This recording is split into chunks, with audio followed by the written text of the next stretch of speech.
Dear student अस्सलाम वालेकुम। यकीनन आप लोगों ने मेरे लास्ट वाले लेक्चर देखे होंगे जिसमें मैंने फर्स्ट ईयर की बायोलॉजी को आजकल जो है वो हम टच दे रहे हैं। फर्स्ट ईयर की बायोलॉजी को रिकवर कर रहे हैं, फर्स्ट ईयर की बायोलॉजी को हम समझ रहे हैं किस तरह करना है, क्या करना है, किस तरह नहीं करना। आज हम उसी के टॉपिक को लेकर चलेंगे। तो आज हम डिस्कस करेंगे बायोलॉजिकल मेथड। देखिए, बायोलॉजिकल मेथड से पहले हम बात करें तो एक लफ्ज़ आता है, हमारे पास टर्म आती है बायोलॉजिकल प्रॉब्लम। बायोलॉजिकल प्रॉब्लम कहते हैं एक ऐसी problem, a problem which is related to organism. एक ऐसी प्रॉब्लम जिसका ताल्लुक जो है वो जानदारों से हो, हम उसे कहते हैं कि ये क्या है, ये है biological problem. Biological problem is that problem which is related to organism. जैसे कि हमारे पास क्या हुआ, पिछले 2 साल जो गुजरे हैं वो कोविड-19 के गुजरे हैं। तो कोविड-19 हमारे लिए क्या थी, एक प्रॉब्लम थी। जो क्या थी, जो हमारे पास क्या एक प्रॉब्लम थी और बायोलॉजिकल प्रॉब्लम थी। इस तरह हिस्ट्री में भी इंसान बहुत सारी प्रॉब्लम का सामना कर चुका है, जिसमें से मलेरिया हो गया या एड्स हो गई, बहुत सारी ऐसी प्रॉब्लम है जिसका इंसान सामना कर चुका है। तो हर वो प्रॉब्लम जिसका ताल्लुक जानदारों से हो, हम उसे कहते हैं कि ये क्या है, ये है बायोलॉजिकल प्रॉब्लम। और जब हम बायोलॉजिकल प्रॉब्लम को क्या करते हैं, सॉल्व करते हैं on the principle of biological principle या on the principle of biology. जब हम किसी भी मसले का हल जो है वो साइंटिफिक करते हैं, साइंस के असूलों पर, या उसे जो है वो बायोलॉजी के असूलों पर स्टडी करते हैं या उसका हल निकालते हैं, तो हम लोग उसे कहते हैं कि ये क्या है, ये है बायोलॉजिकल मेथड। तो biological method we can say that solving the biological problem on the principle of biology is called as biological method कहलाता है। तो किसी भी प्रॉब्लम का जिसका ताल्लुक जानदारों से हो, जब उसे बायोलॉजी के असूलों पर सॉल्व करेंगे, हल करेंगे, उसका हल निकालेंगे, तो ये क्या कहलाएगा, ये कहलाएगा एक बायोलॉजिकल मेथड कहलाएगा। अब बायोलॉजिकल मेथड हो या साइंटिफिक मेथड हो, उसमें क्या होते हैं, उसमें मुख्तलिफ किस्म के स्टेप्स होते हैं, उसमें मुख्तलिफ किस्म के क्या होते हैं, वो स्टेप फॉलो करने पड़ते हैं। तो पहला स्टेप जो सबसे आता है वो होता है ऑब्जर्वेशन। ऑब्जर्वेशन को आमतौर पर हम लोग कहते हैं उर्दू में मुशाहिदा। असल में ये क्या होता है, अपनी 5 सेंसेस को यूज़ की जाती हैं। अब ये जो 5 सेंसेस मौजूद होती हैं, इन 5 सेंसेस को यूज़ करके मालूमात इकट्ठी की जाती हैं। तो हम कह सकते हैं कलेक्टिंग और gathering of data by using our 5 senses is called as observation. अब वो सेंसेस कौन सी हैं, वो आपको मालूम है, वो साइट है, वो टच है, वो टेस्ट है, वो स्मेल है, वो हेयरिंग है, ठीक है ना। इस तरह हमारे पास क्या वो सेंसेस मौजूद है। जब हम इन सेंसेस को यूज़ करते हैं और यूज़ करने के बाद मालूमात इकट्ठी करते हैं, तो उसे ऑब्जर्वेशन का नाम दिया जाता है। फिर ऑब्जर्वेशन 2 किस्म की होती हैं। एक होती है हमारे पास qualitative. Qualitative observations are less accurate because they are just based on our observation, ठीक है ना। ऑब्जर्वेशन पे होती हैं, लेस क्या होती हैं, वो एक्यूरेट होती हैं, क्योंकि इसमें क्या किया जाता है, इसमें हम प्रोसेस को आइडेंटिफाई करते हैं। जब हम प्रोसेस को आइडेंटिफाई करते हैं तो हम कहते हैं कि ये क्या है, ये असल में जो है वो क्वालिटेटिव जो है ऑब्जर्वेशन है। लेकिन जो दूसरी ऑब्जर्वेशन होती है जिसमें न्यूमेरिकल डेटा निकाला जाता है, जिसमें क्या किया जाता है, कैलकुलेशन की जाती है, जिसमें डेटे का रिकॉर्ड रखा जाता है, तो उसे हम क्वांटिटेटिव कहते हैं। क्वांटिटेटिव जो है वो ज़्यादा एक्यूरेट होती हैं, वो मेजरेबल होती हैं और इसके अलावा न्यूमेरिकल होती हैं। तो हम इन्हें कहते हैं कि ऑब्जर्वेशन 2 किस्म की हैं, qualitative identification less accurate, but quantitative they are more accurate as compare to qualitative. ये ऑब्जर्वेशन होती है। फिर जब ऑब्जर्वेशन कर ली जाती है तो अगला स्टेप हमारे पास आता है, वो आता है हाइपोथेसिस। इसे कहते हैं उर्दू में मफरूज़ा, फ़र्ज़ किया जाता है। अब अपनी ऑब्जर्वेशन की बुनियाद पर, बैकग्राउंड नॉलेज की बुनियाद पर, एक्सपीरियंस की बुनियाद पर कोई भी शख्स जो है, कोई भी साइंटिस्ट जो है वो क्या बनाता है, एक स्टेटमेंट बनाता है। आ स्टेटमेंट मेड, ठीक है ना, ऑन ऑब्जर्वेशन बुनियाद पर, एक्सपीरियंस तजर्बे पर एंड बैकग्राउंड नॉलेज की बुनियाद पर जब वो क्या करता है, जब वो एक बयान बनाता है, एक स्टेटमेंट बनाता है, उसे हम हाइपोथेसिस कहते हैं। ये फाल्सीफाइड होता है, इसे फॉल्स किया करना, प्रूव करना, यानी कि इसे फॉल्स करना क्या होता है, वो शामिल होता है। हम इसे साबित करने के लिए, इसे फॉल्स करने के लिए क्या करते हैं, फिर इस पर एक्सपेरिमेंट करते हैं। अब सवाल ये पैदा होता है कि हाइपोथेसिस है जो ऑब्जर्वेशन की बुनियाद पर, नॉलेज की बुनियाद पर,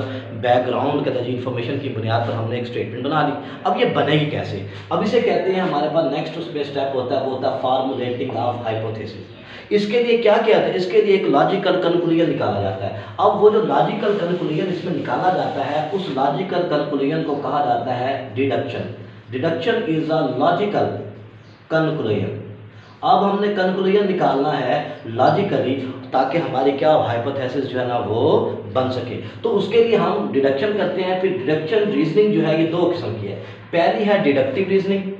डिडक्टिव रीजनिंग में क्या होता है, ड्रॉइंग स्पेसिफिक कंक्लूजन फ्रॉम, ठीक है ना, जनरल टू स्पेसिफिक। जब हम जनरल से स्पेसिफिक की तरफ जाते हैं और हम क्या करते हैं, हम इंफॉर्मेशन या रिजल्ट को निकालते हैं, तो उसे कहते हैं डिडक्टिव रीजनिंग। जैसे कि हमारे पास सिंपल सी मिसाल है कि अगर जो है वो तमाम जो है परिंदों के पर होते हैं, if all birds have wings, तो फिर स्पैरो भी क्या है, स्पैरो भी एक परिंदा है, तो स्पैरो का भी क्या होना चाहिए, स्पैरो के भी विंग होने चाहिए। तो हम जनरल बात से स्पेसिफिक स्पैरो की तरफ चले गए हैं, तो इसे कहते हैं हम लोग कौन सा, ये है डिडक्टिव रीजनिंग। दूसरी रीजनिंग जो मौजूद होती है इसे कहा जाता है, ये है इंडक्टिव रीजनिंग। इंडक्टिव रीजनिंग जो है वो क्या होती है, वो डिडक्टिव के उलट होती है। इसमें क्या होता है, इसमें स्पेसिफिक से जनरल की तरफ आया जाता है और उससे रिजल्ट कंक्लूजन निकाले जाते हैं। When we move from specific to general then it is called as inductive reasoning. वो कैसे भी, हमने देखा चिड़िया को, हमने कहा भाई चिड़िया एक परिंदा है, इसके पर है, the sparrow have wings,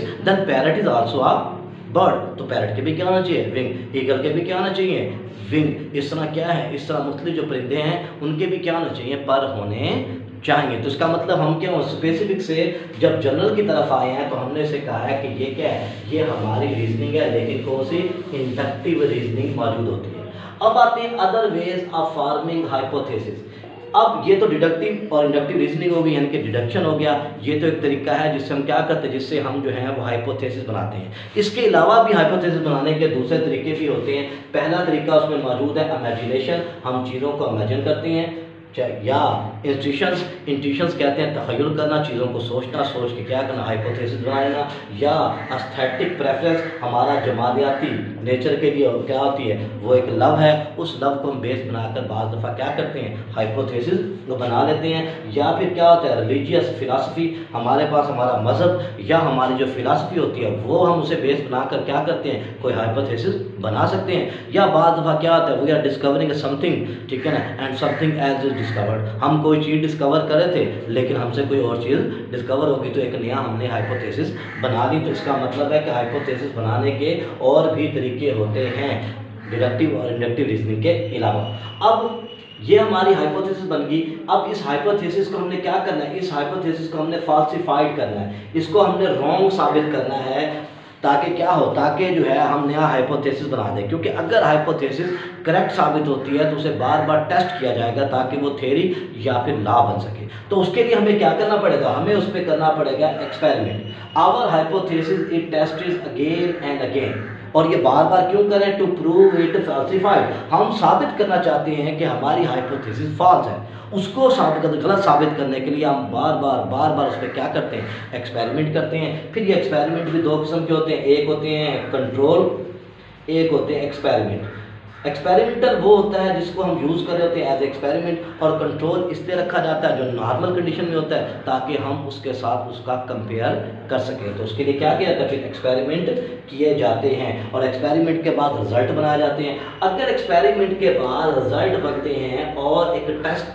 result आने के बाद वो रिजल्ट सेम आते हैं, हमने सेवरल एक्सपेरिमेंट किए और वो एक्सपेरिमेंट के बाद रिजल्ट सेम आया, तो फिर हमारे पास क्या बन जाएगी, फिर हमारे पास थ्योरी बन जाएगी, जिसे नजरिया कहते हैं, एक नजरिया बन जाएगा। तो थ्योरी की डेफिनेशन हम क्या करते हैं, a tested hypothesis is called as theory, या a hypothesis which is supported by result of many test. एक ऐसी हाइपोथेसिस जो बहुत सारा रिजल्ट की वजह से सपोर्ट मिले, तो उसे भी हम क्या कहते हैं, उसे भी हम थ्योरी कहते हैं, या एक टेस्टेड हाइपोथेसिस को भी थ्योरी का नाम देते हैं। तो ये दो डेफिनेशन हम लोग यूज़ करते हैं। फिर ये जो थ्योरी होती है इसकी भी आगे क्या होती है, दो टाइप्स होती हैं। एक टाइप इसकी वो होती है जिसे कहा जाता है कि ये कौन सी है, प्रीडक्टिव है।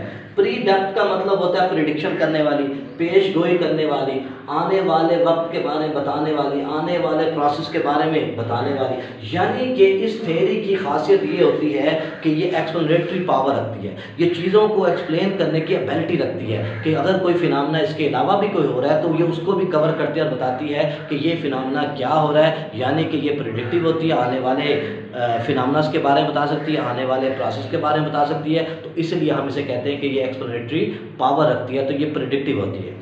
दूसरी जो होती है वो होती है प्रोडक्टिव। अब प्रोडक्टिव का मतलब ये होता है कि जो क्या करे, कुछ प्रोड्यूस करे, कुछ दे हमें। तो ये क्या करती है, ये जो है न्यू हाइपोथेसिस देती है, ये नया आइडिया देती है, नई सोच देती है। जब ये नया आइडिया नई सोच देती है प्रोडक्टिव हाइपोथेसिस थ्योरी, तो प्रोडक्टिव थ्योरी के बाद क्या होता है, एक्सपेरिमेंटेशन गोज ऑन। फिर ये काम चलता रहता है। क्यों? क्योंकि एक थ्योरी ने मजीद हाइपोथेसिस दी, उस पर वर्क शुरू हो गया, उससे मजीद हाइपोथेसिस निकली, उस पर वर्क शुरू हो गया। तो इस तरह ये थ्योरी बार बार क्या करती रहती है, हाइपोथेसिस समथिंग न्यू देती है, इसलिए इस पर एक्सपेरिमेंटेशन का वर्क चलता रहता है और साइंस का जो इल्म है वो कैरी ऑन रहता है। फिर अगर हमारी थ्योरी जो है वो क्या हो, वो बार बार एक्सपेरिमेंट के बाद ठीक हो रही है, तो फिर हम उसे साइंटिफिक लॉ का नाम देते हैं, फिर वो कानून बन जाता है। अब साइंटिफिक लॉ की बात करते हैं, ठीक है ना, तो ये हमारे पास क्या होता है, अगर एक थ्योरी सपोर्ट हो जाए, बहुत सारे सपोर्टेड बाय मैनी रिजल्ट, अगर मैनी रिजल्ट के बाद सपोर्ट हो जाए, मैनी टेस्ट के बाद वो सरवाइव कर जाए और उसका प्रूफ भी मिल जाए, तो वो थ्योरी क्या बन जाती है, वो लॉ बन जाती है। तो हम इसकी डेफिनेशन कहते हैं, if theory survive and supported by experimental proof, अगर कोई थ्योरी सरवाइव कर जाए, ठीक है, पहली बात थ्योरी सरवाइव करेगी और सपोर्ट करके बाय एक्सपेरिमेंटल, ठीक है ना, वो रिजल्ट की वजह से, एक्सपेरिमेंटल प्रूफ की वजह से, तो वो लॉ बन जाता है। और लॉ जो है इसी बात की अलामत होती है कि यूनिफॉर्म होता है, लॉ के अंदर जो है वो चेंजेस ज़्यादा नहीं हो सकती, क्योंकि इसकी कैरेक्टरिस्टिक क्या होती है, वो यूनिफॉर्म होता है, ये अनडाउटेबल होता है, अनडिबेटेबल होता है, क्योंकि इसके अंदर क्या होता है, वो सारी चीज़ें होती हैं जो एक्सपेरिमेंट से गुजरने के बाद आ चुकी हैं। बायोलॉजी के अंदर लॉज थोड़े से कम होते हैं, क्यों? क्योंकि biology is a study of life, और लाइफ में म्यूटेशन हो सकती है, ठीक है ना। इसके अलावा जो है ना, म्यूटेशन के अलावा जो है वो सेक्स और रिप्रोडक्शन की वजह से क्या होती है, मियोसिस होती है, शफलिंग ऑफ जीन होता है, इसलिए जो है बायोलॉजी में लॉज कम है। जैसे कि हमारे पास मेंडल का लॉ है, मेंडल लॉ ऑफ सेग्रीगेशन या Mendel law of independent assortment वगैरह जो मौजूद होते हैं, तो ये जो मेंडल्स के लॉ होते हैं ये इसी बात के लिए हैं कि बायोलॉजी में लॉज कम है लेकिन कुछ लॉज मौजूद हैं। तो ये आज हमारा लेक्चर था जिसके अंदर हमने डिस्कस किया बायोलॉजिकल प्रॉब्लम को, बायोलॉजिकल मेथड को। कल इंशाल्लाह हम मज़ीद अपने लेक्चर को डिस्कस करेंगे।